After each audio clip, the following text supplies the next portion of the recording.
to the Jump Off. So today we are going to be talking about code switching. Now, before we get into that, Vanessa and I met in college. Back in New York.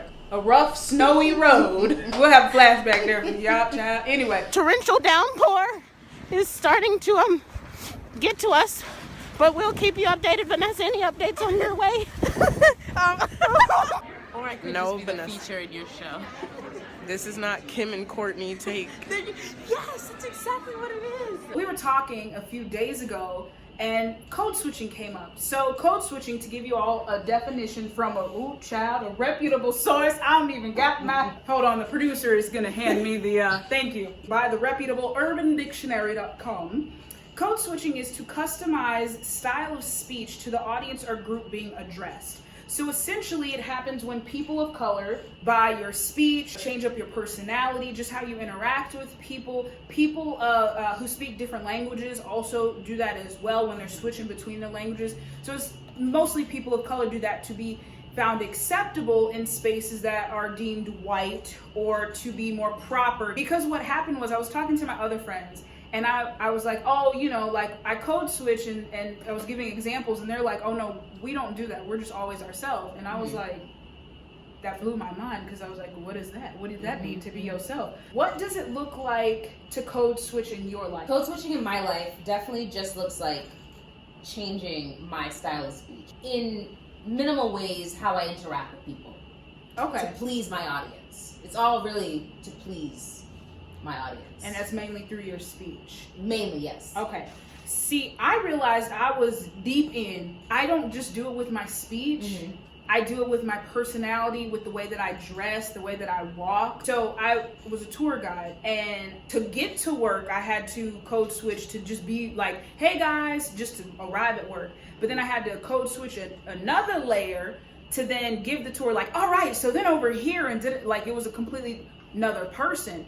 And then I realized that even with my friends, I dress a certain way. Like if I'm hanging out with black people, I'll have my, you know, my Jordans on, or I have to put some forces on, get a little swag to the step, and then a little bass in my voice. But then if I hang out with my white friends, you know, have some jeans, some ripped jeans on, throw some Converse, tie-dye shirt on, you know. My goofy self over here, I'm becoming 3-4 different characters, and then I get home, take all the masks off. So I was like, wow, I'm really in the thick of this. I would feel mentally depleted because I was creating these different characters to interact with the outside world. So when I came home, I was just like done. Like my brain was mush. And even at home, I had a roommate. With him, I even had to code switch to speak to him. Mm-hmm. So it wasn't until I got into my own room and closed that door that I was like, all right, Janice, take the masks off. So do you feel mentally depleted when you come home for the day, or is that even something that you have to deal with? By the time I get home, I have no more left to give because I've given so much of myself in those environments to the point where I don't want to talk anymore. I feel like I've shape-shifted so much throughout the day that I just don't want to talk anymore. Anyone who knows or has lived with me, when I come home, It's just I'm shut down because of all the different ways I had to speak to people, be conscious of how I'm speaking, my tone, my attitude. You know, my personality reads different to people. Customer service is something where I think black people, one, you got to watch out. And black women, you get that bass in your voice and they like, whoa, You're in trouble. you're getting a little too aggressive now. I came to the point at my job where after a while, I was just like, you're not going to talk to me like that. And if I get fired, oh well. I don't know if you have, did you ever reach that point? Yes, I have. Even my friends knew that I had reached that point where I was about to cross the line that I was keeping myself at. But I realized I also code switch around black people. We're going to jump into the black side of things, okay? The other... Moving on, that didn't land. I code switch around everybody that I'm around. Do you feel like you have a group of people or there's spaces where you don't code switch? You don't have to code switch. Yes, for sure. That's Do you? I don't. Feel like you have that? I don't. At first I was like, okay, when I get around black people, I don't code switch. But then I realized I code switch depending on the type of black people I'm around. Okay. I can't go out to every group of black people and be like, y'all, listen, Hannah Montana, I can't be coming in here talking about you get the best of both worlds. Some black people gonna be looking like, what is this? Mhm. And even the words that I say, I feel more comfortable around black people to say whatever I want to say. Okay. But then if it's black people that I know make fun of people a lot, Mhm. like I have more of a standoffish kind of like guarded vibe, Mhm. versus black people that I know like watch Hannah Montana, I'll be like, oh, okay, great. I feel like that around black people too sometimes. I think I don't really code switch. I just don't really express myself because I know I'm gonna get clowned. Oh, you know what I okay. mean? Yeah. I'm yeah. not really Mhm, code mhm. switching. I'm like, this is not the crowd. Yeah. You And reserve. I'm yeah. very conscious. Yeah, so it ends up being reserved. So I'm just like, I'm not trying to get. Yeah. So I feel I have to change because I don't feel like I am accepted Mhm. around all black people. That's why I changed, so then I can be accepted in that Okay. space. Mhm. Do you feel like you could go to a crowd of black people and feel accepted? I feel like I can go to a crowd, any crowd of black people, and feel comfortable, but I don't feel accepted. Debunk that. And I first. feel like because I'm comfortable in many spaces and I'm able to adapt, but I don't feel accepted because of how other people respond to me when I walk into a room. Gotcha. So I can feel comfortable. We can be from two different backgrounds and I feel comfortable. Does that make sense? I don't feel Yeah. accepted at the same time. They're not interchangeable for me. If I go to the hood, I don't feel comfortable. I'm not so bougie and I'm like, oh no, this is not where I'm from. Mhm. But I stand out. And there's a lot of things that are projected on me and now I don't feel accepted. I'm like, oh, should I be here? It switches up my behavior. There's different types of black people, and it's how you are perceived. If I walk into a room, people are generally going to look at me and think, oh, she's loud, she's probably ghetto, she might be fun, whatever. But yes, I feel like when you walk into a room, people see that you're classy. Yeah, I'm bougie. Yeah. I'm too good. I do think Yeah. that comes from like, the slave days and those things. Being in the house, how we joke about that versus being in the field. I hate that is like that, but I also, I don't even know how to change that. I don't know how to just like go up to black people and just be me. That's another thing. I've code switched so much, I don't even know who I am to just version be. is actually more close. Yeah. Like me in the house by Yes. myself, I guess the truest version of me, but I can't be that outside. Why not?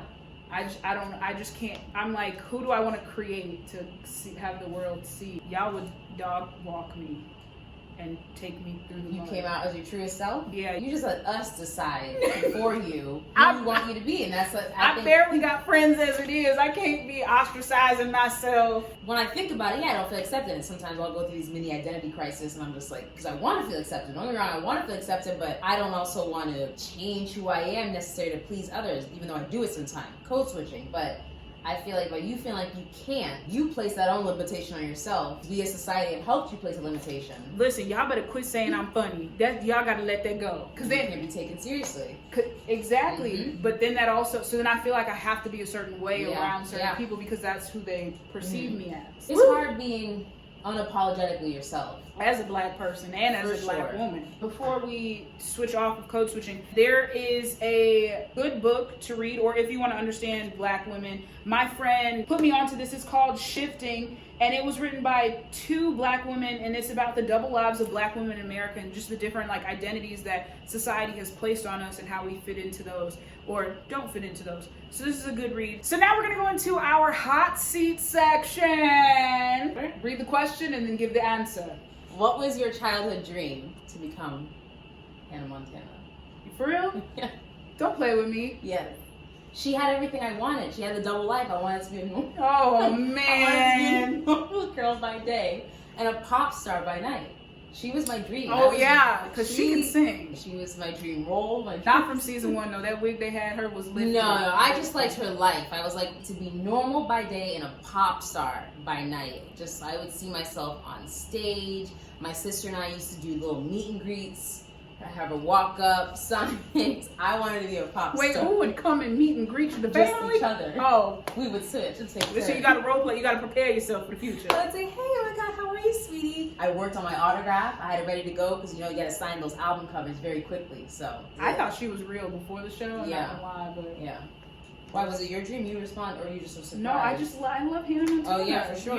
It's few and far between Yeah. to find a black person that. Yeah, definitely want to be a pop star. What can you do that you could not do a year ago? A slight contour.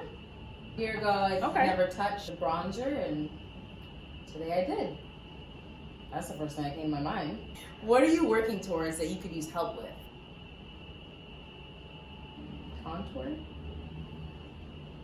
Playing the piano. playing That's also something I couldn't do a year ago-ish. That I Oh. started working Okay, on Alicia again, Keys. quarantine, and I could use help with playing the piano. Okay, well, if you know how to play the piano or know how to contour, so. you can follow Vanessa, hit her in or I don't know if she's open to that. She might block you upon request. Well, thank you, Vanessa, for stopping by. Thank you for having me. Yes, and we'll continue this conversation. You can comment below or you can jump in our DMs if we so please. All right, y'all. So thank you for watching The Jump Off. Please be sure to follow at It's The Jump Off as well as Vanessa and myself at our own personal pages. And I'll see y'all next time on The Jump Off, and hopefully Vanessa will be back. Yes. All right.